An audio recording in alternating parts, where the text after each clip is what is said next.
Hey Tommy, hello.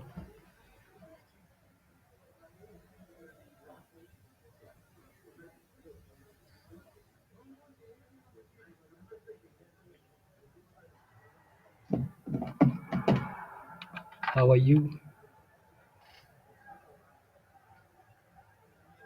How are you? Okay. Welcome. We are waiting for others. I have my call from Kenya. Thank you for joining. Steve is joining.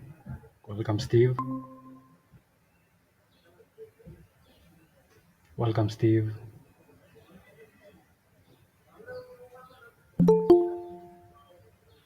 We have Lucy.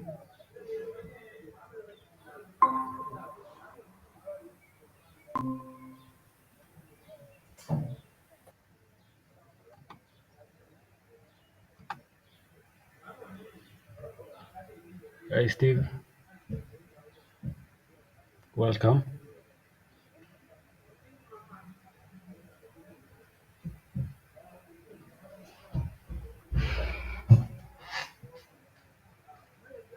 Samuel is joining.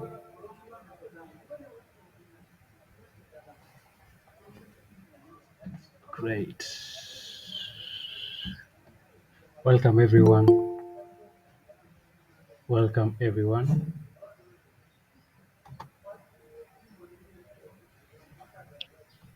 Welcome to.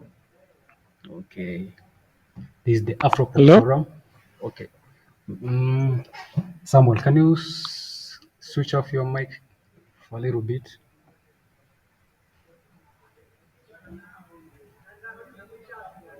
Okay.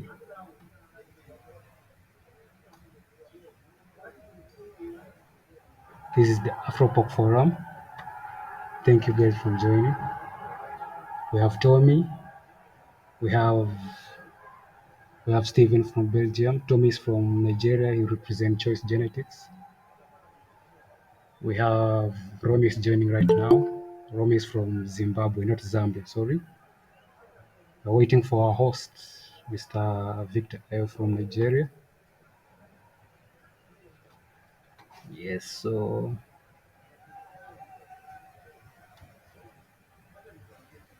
who else?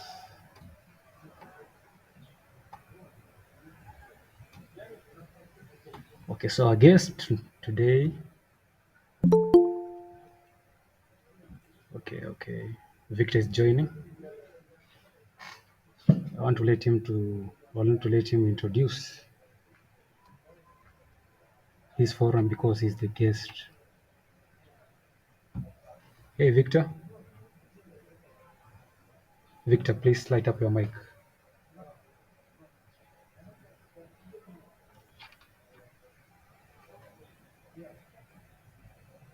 Hello? Hello, I can hear you. Yeah, are you hearing me now? Welcome. Yeah, please raise up your voice. Raise your voice a bit, and then the meeting can start as we wait people to join. We have started early. Okay. Okay, people are joining. Thank you. Uh, all right. All right. Yes. So, hi, Tommy. Hello. You're talking to everyone now. Okay. Okay. Yes. So this is, okay. Just, we're almost ready to commence. I hope I'm audible enough. You're audible. Yeah, we can hear you. Keep up the voice up so we can. All right. All right. That's perfect. Okay. So, we commence now. Yes. We can commence. The video is being recorded. It will be shared later in our social media. So those joining us All right. late, yeah. So, hello, everybody, and welcome to the AfroPork Forum. My name is Victor, Victor Ayo, and I'm the convener of AfroPork Forum with Tony Wandella from Kenya, who is the co-convener. And on this maiden webinar, we'll be discussing what rising pig prices and the challenges and opportunities for pig farmers in Africa. We have an extensive and testing panel of guest speakers who together will be interrogating the issues of rising pig prices and what it means for pig meat production in Africa. So I will allow my co-convener Tony Wandella to introduce the guest speakers. Okay, Tony. thank you, Victor. Thank you very much. This is the African Pork Forum, and the theme is rising feed prices and the challenges and opportunities of pig meat production in Africa. So my name is Tony, and our special guests are Stephen. I can't pronounce the other name, so you will pardon me. From Grobel and V or Intraco. Thank you for being here. Stephen is from Belgium, but he works closely in Africa.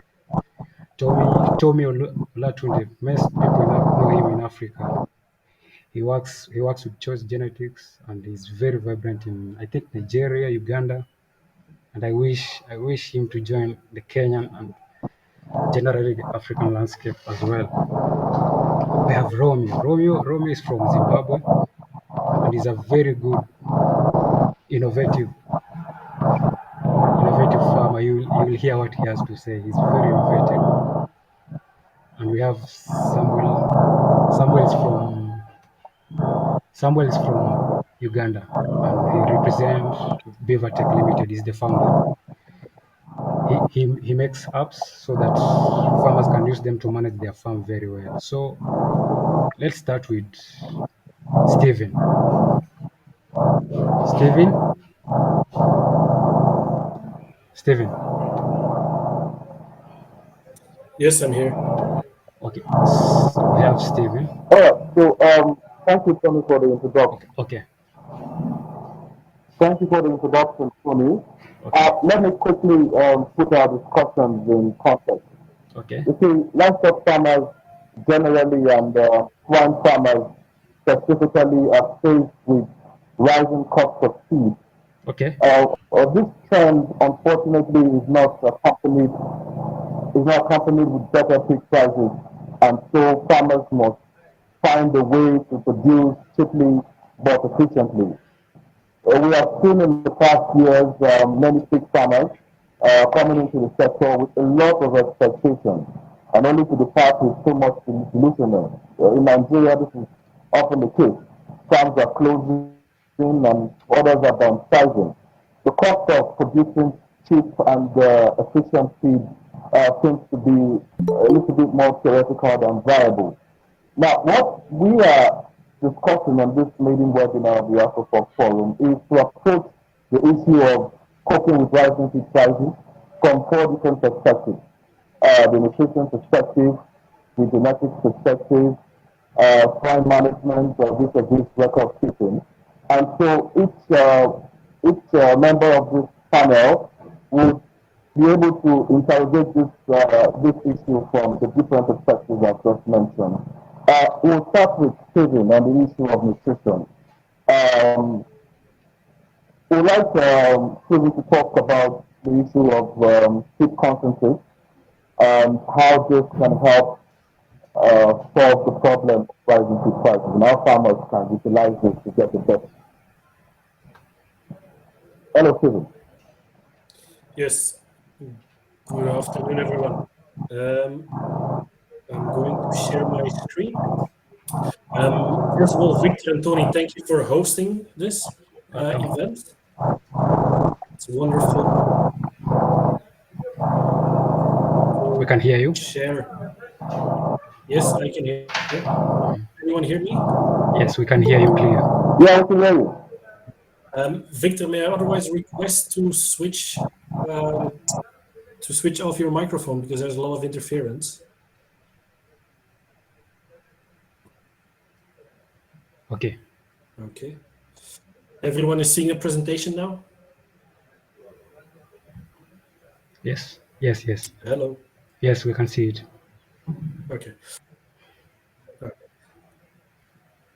Look.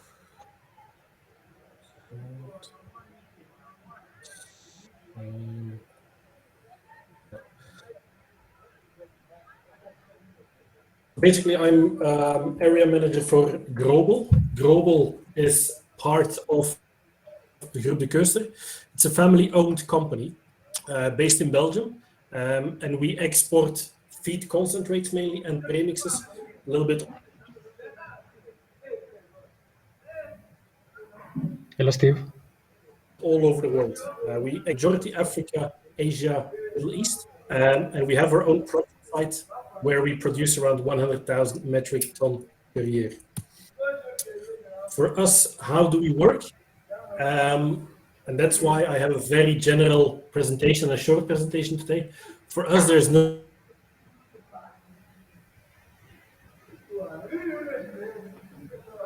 standard solution for optimal of cattle on climate conditions locally, which raw materials are locally available, at what price, and what is the infrastructure. Do you have a very well advanced feed mill, or you just have a small one? It matters. With Intraco and Grobel, we're specialized in evaluating these parameters, and based on this, we may also always make a tailor-made formulation.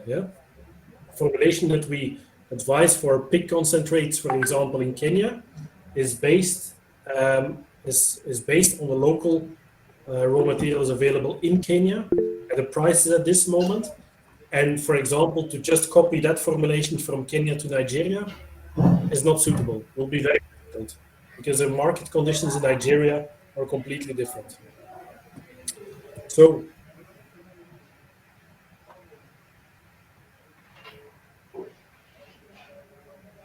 Tony and Victor asked me feed prices, because everywhere I go these days, I hear, Mzungu, Obuni, the feed prices are way too high. You're cheating on us. It's not true.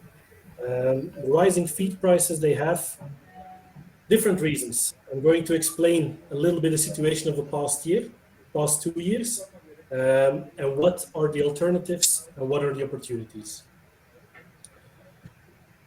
News articles, we see them every day. Feed prices, they rise every day, especially like maize. Maize, whatever feed you want to make, is it for cattle, is it for pigs, is it for poultry? You always need a source of energy.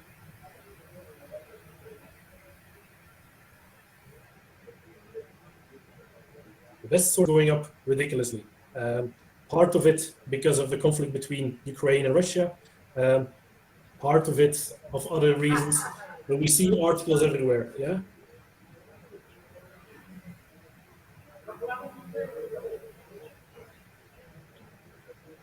War in Ukraine, the price of maize for the farmer is way too high. I think the same as in Africa. Even people are shouting, we need to change our thinking.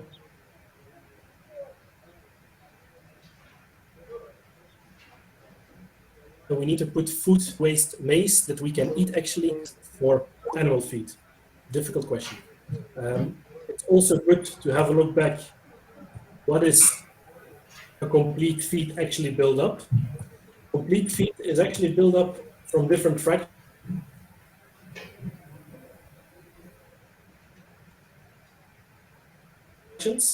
Starch and sugar, fats, the soya oil, the palm oil that we use.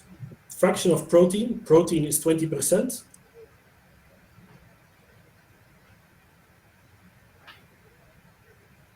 And as minerals and the vitamins. I will discuss shortly with you the importance of all these fractions and why the prices are going up of these fractions. At the bottom of the screen, you can see the blue bar. What it actually means is it's a complete feed, and the green one and the orange one, we are providing in a concentrate. It can be a concentrate of 5%, 20%, 10%. 20% has the proteins already in it. The 5% doesn't have protein. That's the difference. If we then have a closer look at the starch and sugars, from where can we get the energy? Yeah.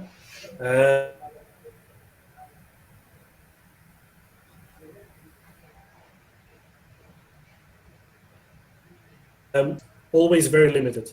It's a high carrier of energy, but we always advise maximum 1-2%. Yeah.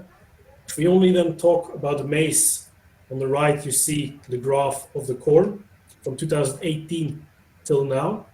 You see there was a drop end of 2021, but then the conflict in Ukraine started and the price went up and is still going up. Yeah. So what are the reasons for the high maize prices worldwide? Actually, the conflict in Ukraine and Russia. Yeah, Russia is not exporting maize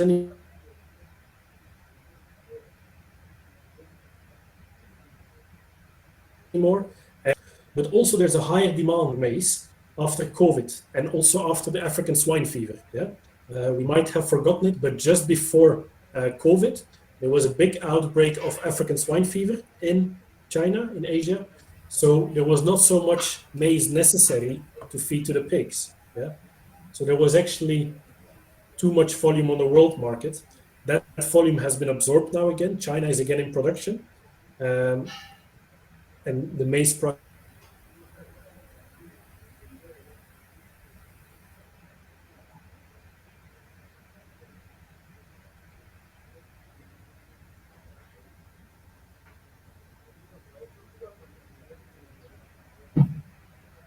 Hello, Steve. Price went up drastically. Then go to fibers. Fibers, if I'm talking fibers, rice bran, yeah, they're also going up. Predominantly the conflict in Ukraine and Russia. If you see on the right, I put a picture how dependent countries on the African continent are for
generate a lot of money. Yeah, banks started to invest in food. Yeah, and start to speculate a lot on soya market as well. What are other reasons that the soya is going up? Currently, is the forecast of the USDA. The USDA is the agricultural office in the United States. They actually said, like, yeah, Argentina this year, coming year, they're not going to have such a big harvest. So that actually cuts down immediately on the availability of soya and the price goes up. Also, currently, this is a message from last week. The port workers in Argentina are on strike in the middle of soybean and corn harvest, which is also not beneficial for the market. Yeah. If we then look at the minerals, then I'm talking about phosphates, Also that we need in our animal feed. Phosphates, they mainly, the biggest producers of phosphates are in Russia. Russia, also a little bit in the Baltic, in Letland, you have a company, Lifosa, but that company cannot produce anymore because they have Russian owners. Yeah, so all their bank accounts have been blocked. So one of the biggest producers of phosphates in the world, Lifosa, is not producing. Yeah, immediately prices going up of phosphates. Also the high gas prices. Yeah, with phosphate production, they need a lot of heat as well, which is mainly coming from gas. Prices goes up. Also China, also a big producer of phosphates. They stopped all the exports of phosphates themselves, yeah, to protect their own market. Yeah, the government don't want to export phosphates, and those phosphates they can actually use for crops they grow themselves, fertilizer and whatever. Yeah, so if you see it on the graph, phosphates normally we're talking about 300 euro per ton. I'm seeing and I'm paying prices now for phosphates of 1,500, 1,600 euros per ton. So not ideal at all. If we then look at the vitamins and additives, the vitamins and the additives is only a small amount on a final feed level, but represents a big cost. Yeah, vitamins they're mainly produced in China, and in China you had, some of you might have known it, the Olympic Games a few months ago. Yeah, and the Chinese government have had put a plan in place to protect the environment, and they shut down quite some energy centrals where they're producing energy based on the burning of coal. Yeah, so they stopped that, and that's why they want to avoid black snow.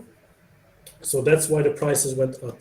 Also, why the prices went up is COVID. Yeah, COVID has a huge impact on the vitamins, especially transport as well. It is huge. Yeah.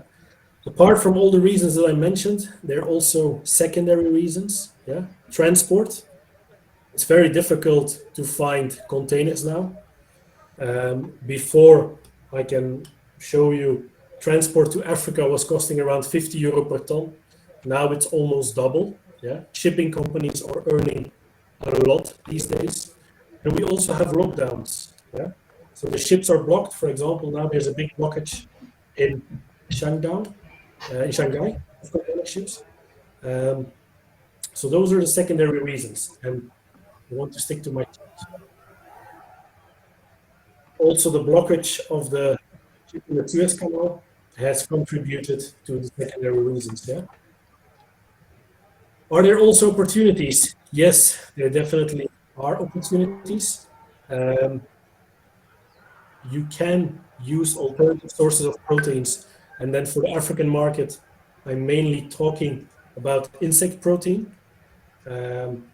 Cattle blood, in some countries, they start doing it. Yeah, from abattoirs, they start to collect the cattle blood and they boil it.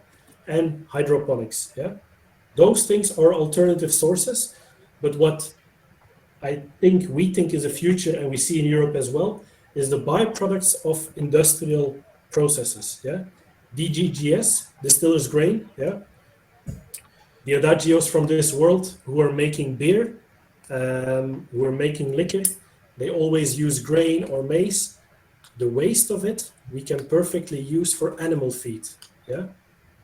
Also, what we see a lot in Europe now is cookie meal, bread meal.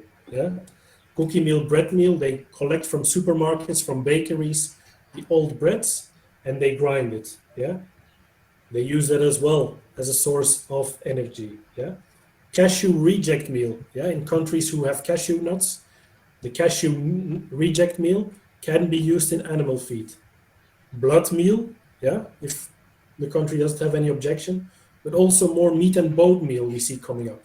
But there you need to check with cross feeding. Yeah, you cannot give meat and bone meal from porks to porks. Yeah, meat and bone meal from pork can go to poultry, and meat and bone meal from poultry can go to porks. So those are the opportunities and where we see a future in. Yeah. What is important with these opportunities? Analysis, analysis, analysis. Yeah. Don't start using these products from today to tomorrow. Yeah. Know what a protein,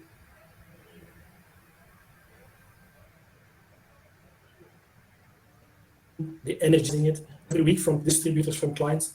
We have them analyzed and we send the results. Also, whatever you use, it can have anti-nutritional factors, and I'm talking about mycotoxins, and check if the quality is stable for a longer period. It's not because you analyze black soldier fly today and it has 50% protein that it will have the same amount of protein in 1 month. Check the quality, check the quality. Yeah. That's where we come in. Yeah. The importance of tailor-made formulations. Yeah. Difference in raw materials, regions, treatments, and the changing market conditions. Based on that, Intraco and Grobel, we make tailor-made solutions, and we offer these to our distributors and clients. Yeah. This was in short my presentation. Sorry if I went too quick. Slides will be presented. And of course, if you want to contact me, you can contact me by email, or you can have some information on our website as well. So thank you once again, Tony and Victor, for organizing this. And I think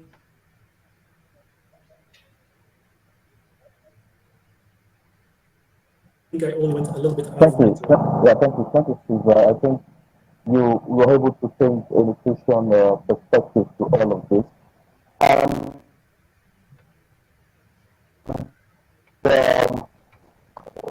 we understand that when it comes to pig farming, nutrition plays it plays a defining role in how well the animals develop. But I want to bring in Tommy now. Let's talk about the genetic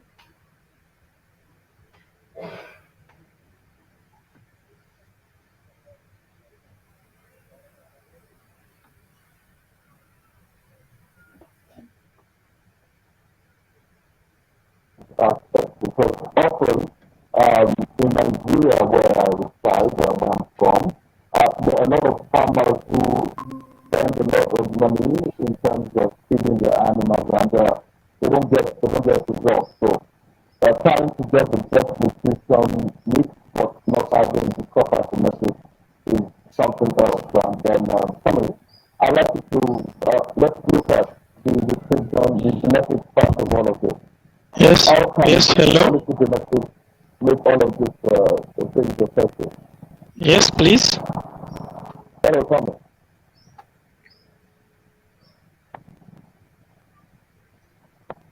Tommy. Hello. Let's give Tommy a moment to somebody. Hello, Tommy, if you can hear me, just okay. Tommy is on. No, not you, Sambo. I mean, Tommy Olatunde.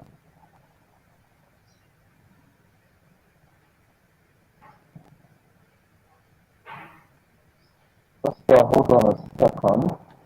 Let me bring Tommy into this discussion.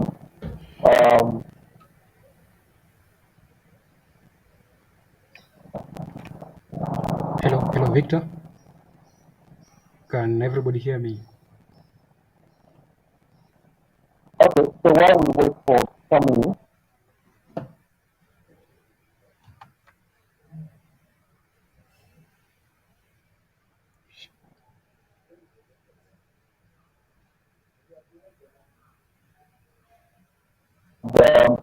um, we took things like hydroponics and other ways where farmers can be innovative in feeding their swine. You are a pig farmer in Zimbabwe, and I've been following most of your tweets. You've spoken a lot about hydroponics, about other alternative ways of supplying the right nutrition to your pigs. I want you to come in here and Yes. tell us a bit about it. All right, let me just prepare my slide. I think it's coming up just now. All right. Right. Good day, everyone. I am Romeo Rungano, and I'm from Zimbabwe. So what I do is I've prepared a slide. Let me just look into that slide. Sorry for that. Just a minute. All right. Right. Can you now see this? Hello? Yes, yes. Yeah, you can see it. Yeah, we can see it's clear. Right. Hello? Can you all see this presentation? Yes. All right. So I hope we can all see that Yeah, we can. presentation. Go ahead. Right. So what I, all right, thank you so much. So if you look at the prices of pig feed in Zimbabwe itself, they're going to see that most of them, they are ranging between 24 US dollars to around 30 US dollars. That is per 50 kg bag.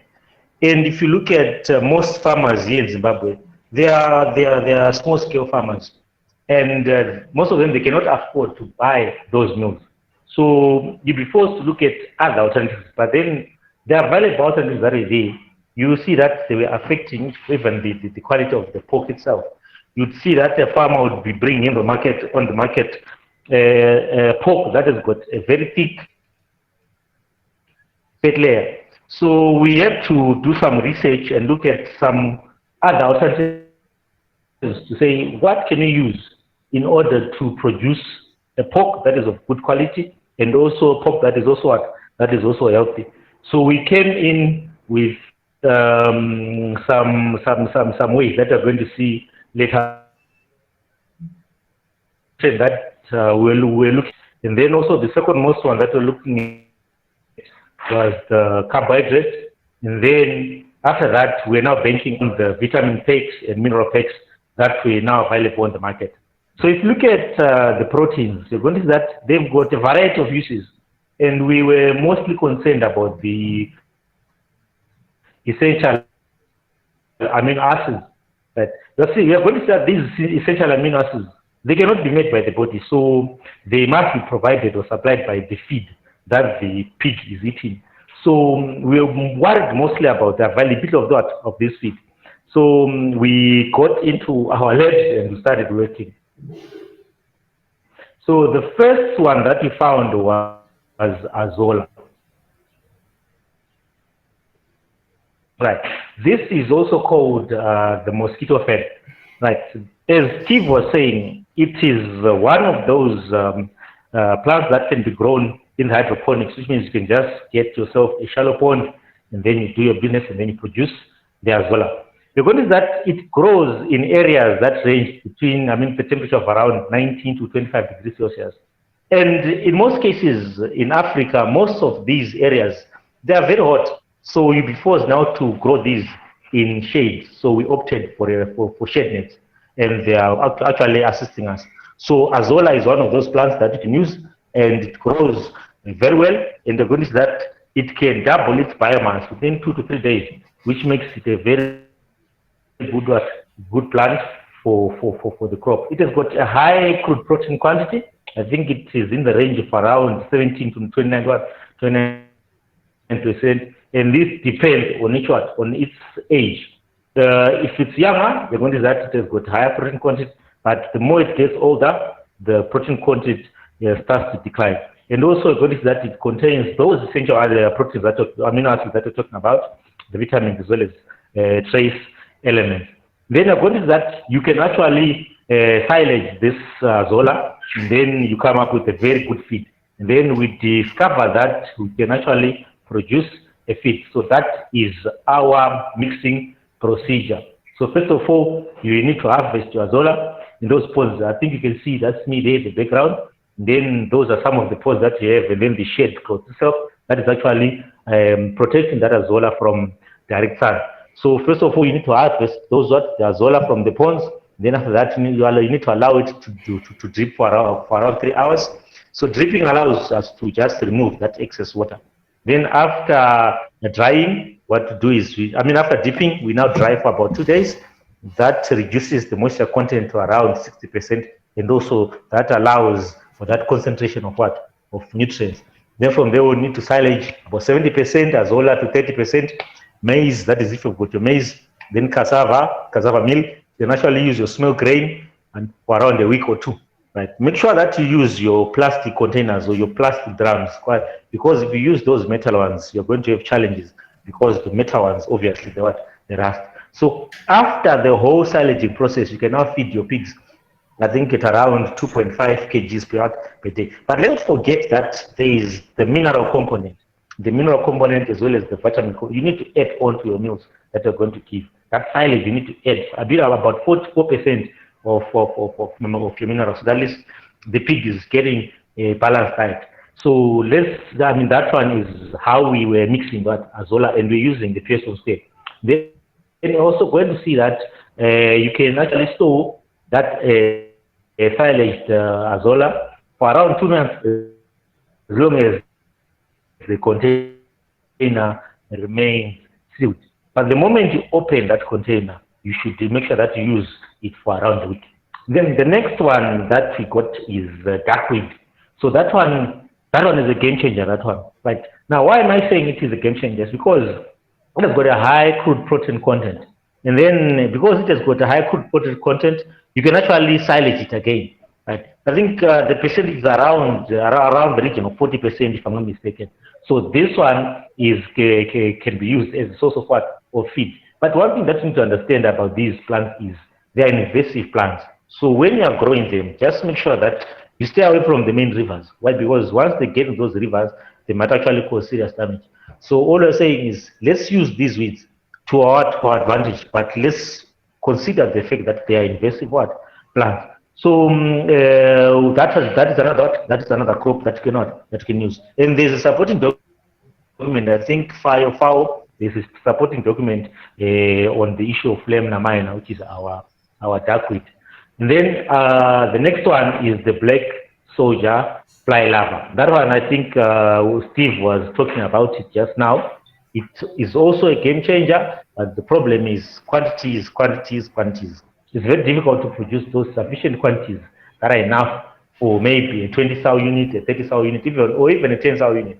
So there's always that need to have another source, for example, your azola, which is grown in the ponds, or your duckweed, which is also grown in the ponds. So the black soldier fly larva, it is another way that you can, another alternative to the protein crisis that we're having.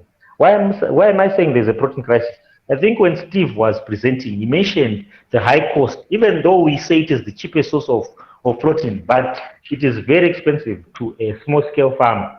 So the small-scale farmer now needs that kind of regenerative protein, where we are saying it is growing on its own. It doesn't need to buy again and again and again. That's why we're saying let's opt for the hydroponics. I think that one is okay. Then also the black soldier fly larva. It's very difficult for us to produce those high quantities that you may need, maybe to make a ton.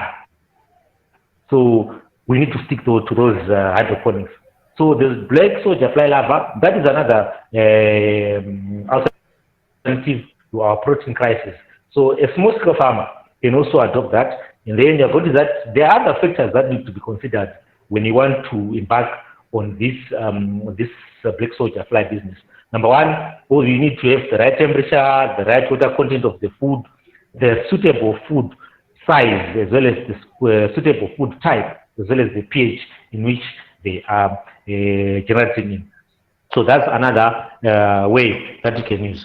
Then the nutritional values, you can see that the crude protein is around the 50% mark, then the lipid content is around the 35% mark.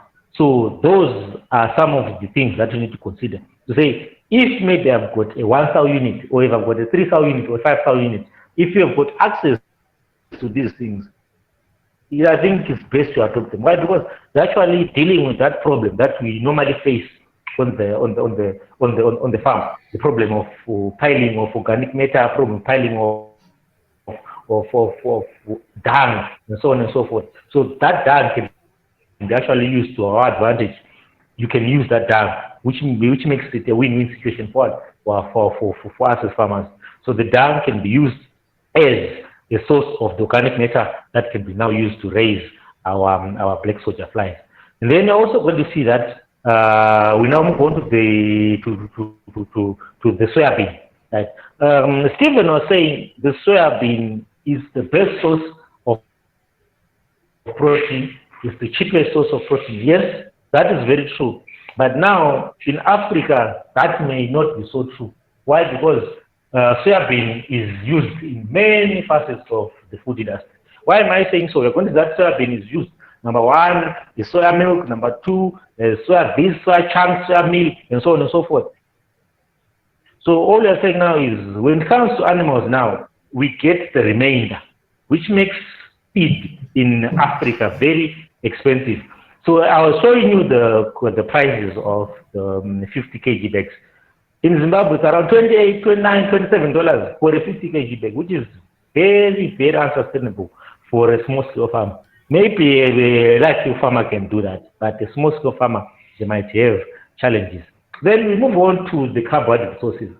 Here in Zimbabwe, because of climate change, there is this issue that we are facing. The main challenge that we are facing is it is no longer sustainable for maize production. Hello, sorry, can you still hear me? Hello? Yes, we can hear you. We can hear you. Hello? Yeah, All right. So we're saying, all right, thank you so much.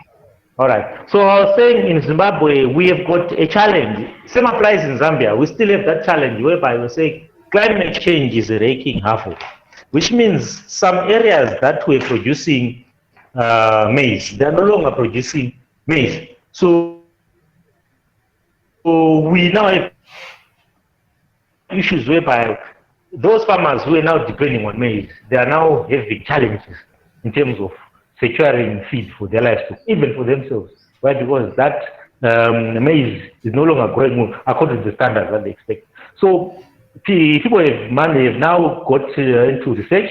They have now looked at the best ways of saying how can we secure, or how can we have that food security in terms of carbohydrates. So they've gone back to the past. When I say they've gone back to the past, I'm saying there are some grains that we're using, things like sorghum, things like millet, barley, rye, and so on and so forth. Those ones were growing quite well before the inception of hybrid maize. So now we're reverting back to those small grains. I'm sure these are going to assist us in making sure that the carbohydrate source is been secured. Why am I saying carbohydrates? It's because this is the most important. When I'm saying the most important, the pig is in need of energy constantly. So we need to have that carbohydrate well secured. So we are now using small grains, and also I noticed that the research is into those small grains. But then with the use of small grains come disadvantages as well.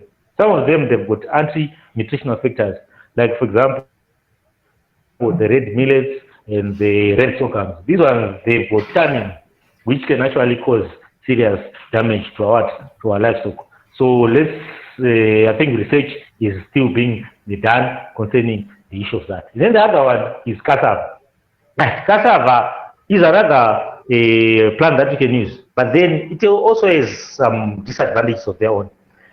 It has got a low protein content, and then also you're going to that are also anti-nutritional. So we can use it when we've got serious challenges. Just dry them up, and we do some heat treatment. Then we can also include some toxin binders there when we are now formulating our meals. So cassava can also be used as a source of carbohydrates. And then we've got our yams. This one is our sweet potatoes, right? I'm saying sweet potatoes, right, because we also have the Irish potato there. So sweet potatoes can be used as another alternative to our carbohydrate crisis. So you can feed your pigs with fresh sweet potatoes or dried as well as ground fat. You can feed ad lib. But then when you've got access to those Irish potatoes, you should only give those potatoes after cooking them. So those are some of the alternatives that we can adopt as farmers, so that at least we try to cushion ourselves from this high cost of feed. So in conclusion, all I'm saying now is it's always cheaper for a farmer to make his own feed. So farmers, you need to make sure that you go to these meetings where they teach us how to formulate our own feed. And then also there's need for us to embrace technology. Why? Because the good is that most of these formulations, they are now they are there on the internet. So farmers also need to adopt technology when it comes to feed formulation. Then also when it comes to the use of stored, say seed, stored grain, let's adopt the first in, first out policy, whereby that one that you put in first is the one that you're supposed to use first. Why am I saying so? Because when grain stays for a long time, we're going to have issues to do with aflatoxins and also mycotoxins that can cause serious damage to our plants. I think that is my presentation. I hope I did not take much. Okay, thank you, Romeo. And thank you so much. Before I bring in into this question, hydroponics is has been touted to be a way of reducing cost of feeding. And then I wonder how sustainable hydroponic fodder production would be for a large-scale farmer, say someone that has around 100 cow farm. How sustainable would hydroponic fodder production be? Do you think it would be cheaper, or would it be better for the farmer to just go with dry seed, or is hydroponics something sorry, come again. I can't hear you properly. Okay, I'm saying that with hydroponic fodder, okay, are you hearing me? Yes, I can hear you. Look, with hydroponic fodder, this question is for Romeo. With hydroponic fodder production, do you think it's something that can be applied for large-scale pig farms? Yes. How vital is it for large-scale pig farmers? For large-scale pig farmers, yes, we can. Yes. Yes. All I'm saying is for large-scale pig farmers, you can use this as a substitute. But now the challenge now is the quantities that you may need may pose a challenge.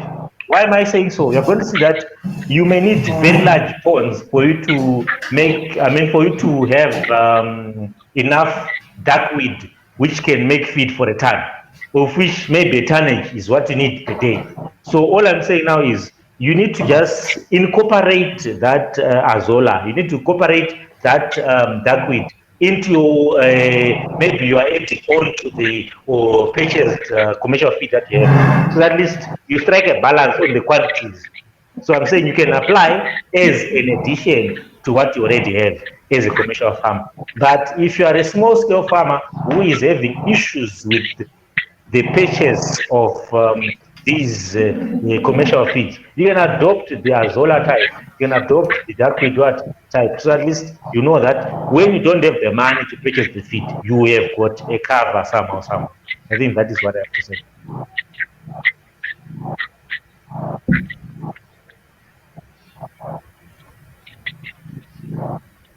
All right, thank you very much, Romeo and Dano. Okay, so quickly, I would like to bring in Tomi. Tomi is a genetic specialist and a consultant working with Pulse Genetics. We'd like to explore the genetic angle to all of this because with Piggery, nutrition plays a huge role, but it has to depend mainly on the quality of your livestock. So if you have inferior genetics, you might discover that all of your expenses and efforts in providing balanced nutrition might be futile. So let's bring in Tommy quickly into this discussion. Tommy, are you here?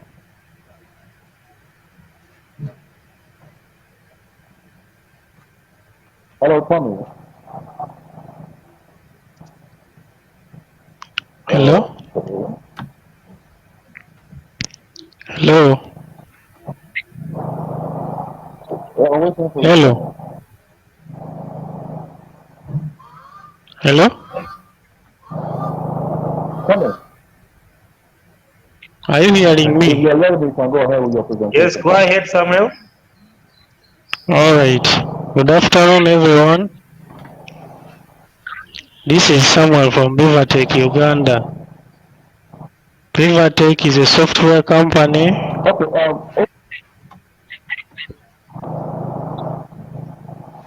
Can we hold on a second? I'm trying to bring Tommy into this discussion, but it's like he's having problems connecting.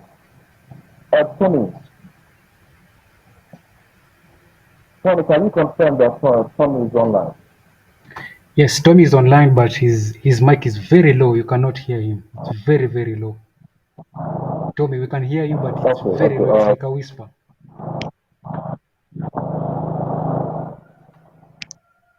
Hey, Tommy. Yes, he's talking, but it's like a whisper. We cannot hear him. So let's let Samuel take over, and then as we prepare Tommy. Okay, let's try to work with Tommy to resolve the problem. So, Samuel, you can go on. We are interested in how farmers can cope with rising feed prices, and you are founder of Bivtec.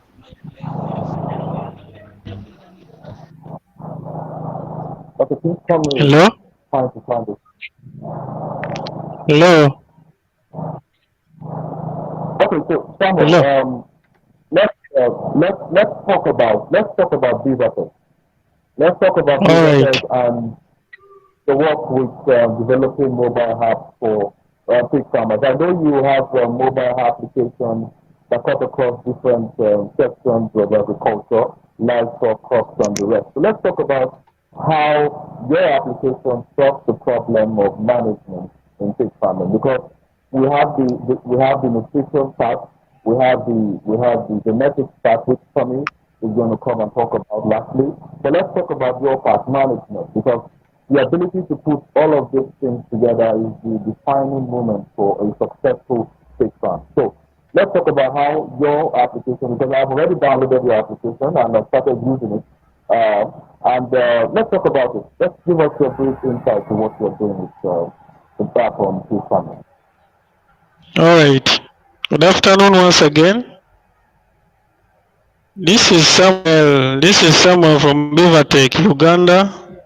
Bivtec is a software company that that deals in making farming apps. Bivtec Uganda has 5 apps so far. We have Micro Manager, My Goat Manager, My Cattle Manager, My Poultry Manager, and lastly, My Piggery Manager. We have very more coming. We have our fish, it is in the process. We have our rabbit, it is in the process. But mainly today, thank you for hosting me. I'm going to talk about the Piggery Manager because it is where our emphasis is, not so? So, as Bivtec, we sat down and saw a lot of difficulties found in farming. As me, Bivtec has 5 people. That is the team. So we sat down and came up with an idea of starting the apps. We started by the cattle manager. It is working very well. The piggery manager is working very well also, especially in Nigeria, Philippines, India, Kenya. We have very many customers that side. So why would one have a piggery manager app on a mobile phone? One, it reduces costs incurred. Like one cannot lose his or data easily because in our apps we have 2 accounts. We have the starter package and the farm account. You have to sign up with your email, fill in your data. When you fill in your data, you have to synchronize. When you synchronize, the app is backed up on your Google Drive. You can access your farm on your phone. You can know your expenses, expenditures, incomes. inventories, feeds, pigs lists. You can know when to revaccinate a particular pig. You just type in the tag of the pig. The app has an opportunity to tell you when a particular pig is going to give birth.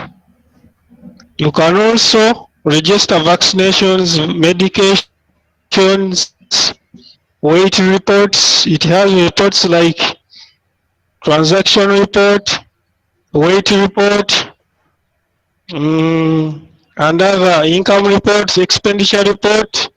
And in these reports, you can customize the range. If at all you want to know the report of last year, you can customize and see how you did last year. The app is very amazing and very good. It has worked for all piggery managers. People are saying we should continue. We update it at least every month because we have very many reviews of people who are saying, for example, Tony can come and say you can add this, you're welcome.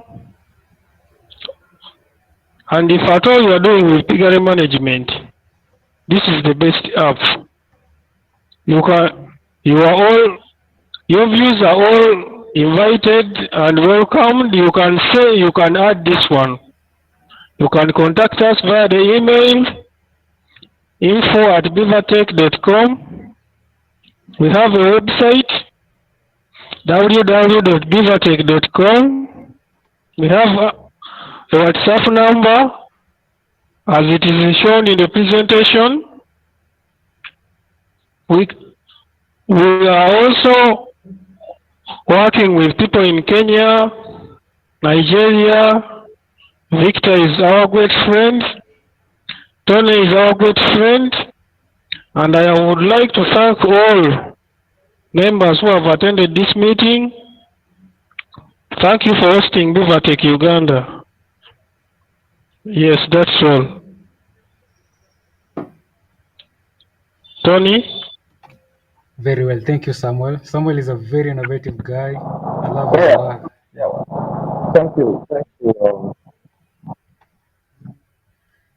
Yeah, we love his work. So thank you for joining this meeting. We haven't offered much, but I'm sure the knowledge that has been shared is very priceless. Knowledge is power, and I know we have Samuel, we have Stephen from Belgium, we have Romeo, we have Tomi. Tomi has some very great idea about genetics, but unfortunately, his line is not well. But we were hoping to have him talk about some genetics because in Africa people overlook so much about genetics. He works with choice genetics, and they have been importing very good breed from I think Europe to Africa in Uganda. I've seen their work with Mr. Christopher, yes, and maybe next time we can invite them to talk about it and then work up something so that we can bring more good breeds, superior breeds from outside the continent, so that pig farming in Africa can be something that people can, people can build houses, drive cars. Can I ask a question? Okay, okay, Austin, Can I ask a question about the river tech? Hello? go on, go on. Does the app enables you to check disease control? Or does it suggest when there's a disease outbreak how you can manage disease? Can you hear me? Okay, Samuel. Hello? Someone I'm asking. Okay, Samuel. Yes, thank you for your question.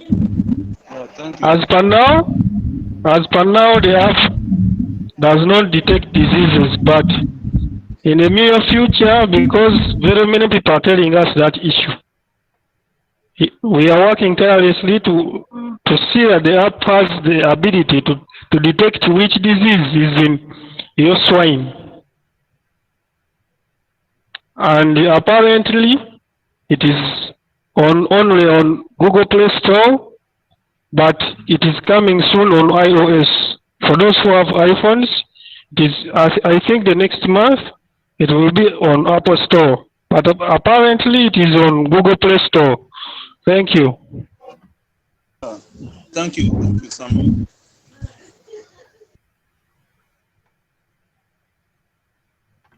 Hello, Victor. All Victor, right, can so you? at this point, we'll take some.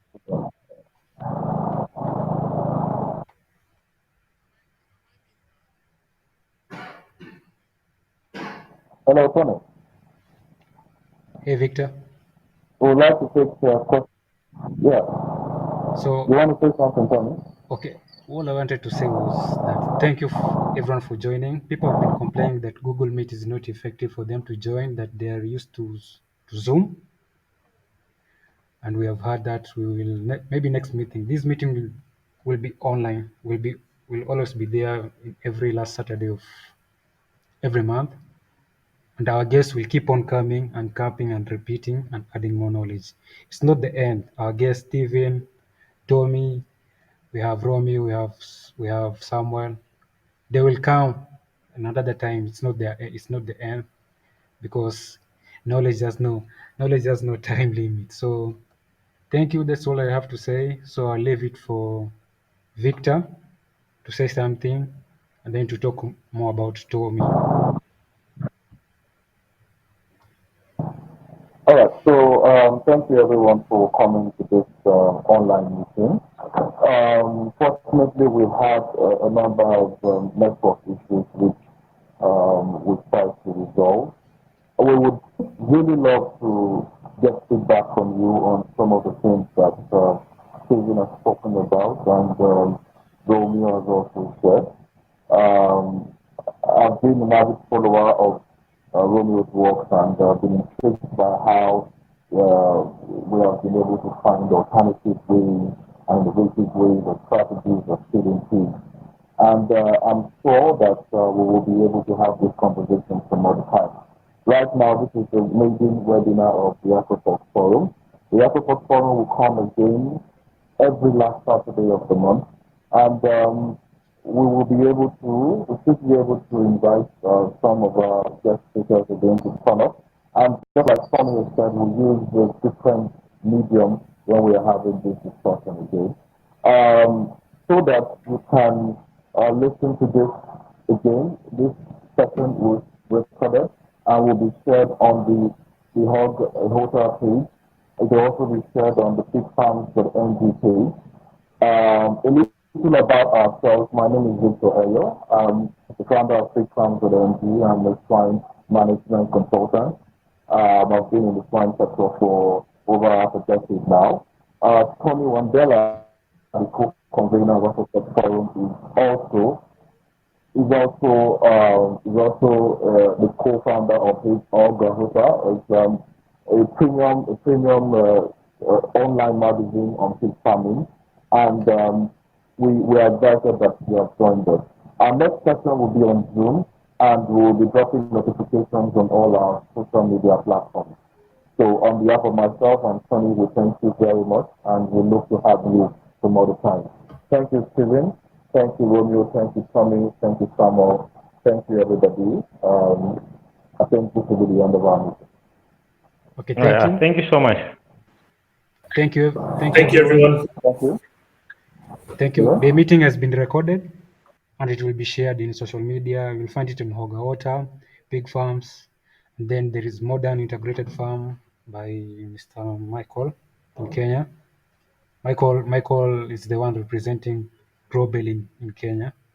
So thank you everyone for being here, and next time let's do Zoom, because people say that Google Meet is terrible. So thank you very much.